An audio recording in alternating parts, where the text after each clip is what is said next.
In this video, I'm going to be making a wooden vault safe thing. I don't really know what to call it, but it's really cool, and it's going to be a little bit hard for me to explain why I'm doing certain things while the video is going, but at the end I'll give a better explanation of how it works and why I did certain things to each of the parts. For right now, all you need to know is I need to make a bunch of wooden dials, and I'm going to do that out of this sheet of Aspin.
I have all the dials made, so now I just need something that's going to keep them in place, but still allow them to spin freely.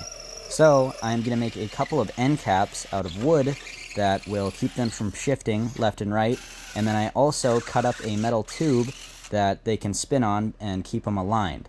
And then I cut up a smaller PVC pipe that fits inside that metal tube that will be the capsule or the vault that slides in and out when it's locked or unlocked.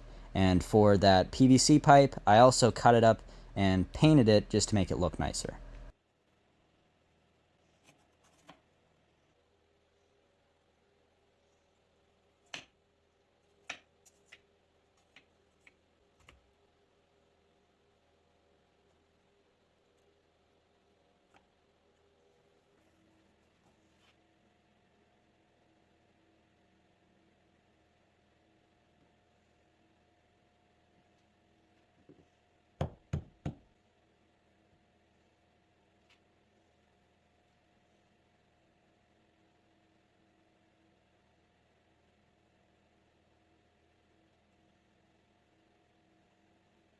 And then this doesn't really serve any purpose. This is just a little handle that I made out of a bolt and a washer that I thought would look nice on the capsule.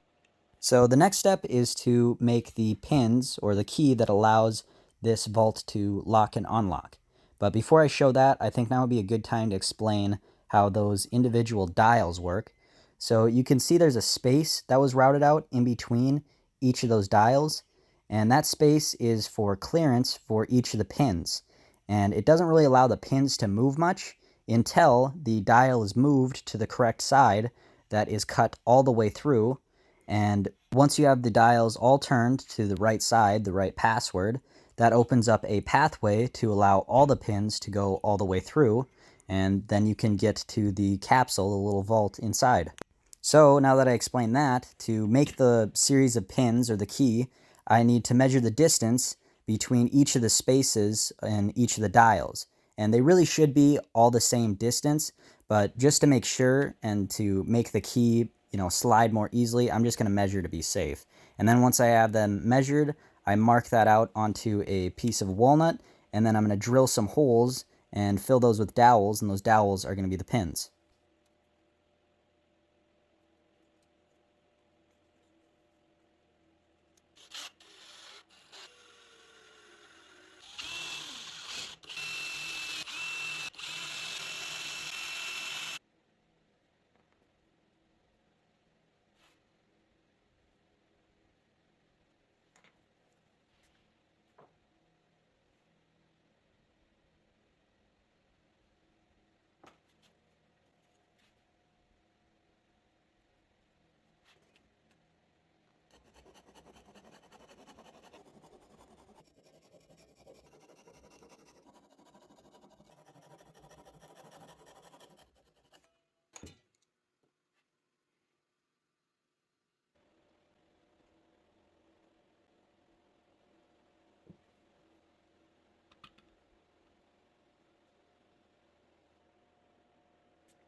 Last step is to come up with a password. So I turned all the dials to the correct side, and then I put on my password. I went with just my last name, and then I filled in the rest of the sides of each dial with just random letters, and I made sure to not repeat any of the same letters on each dial.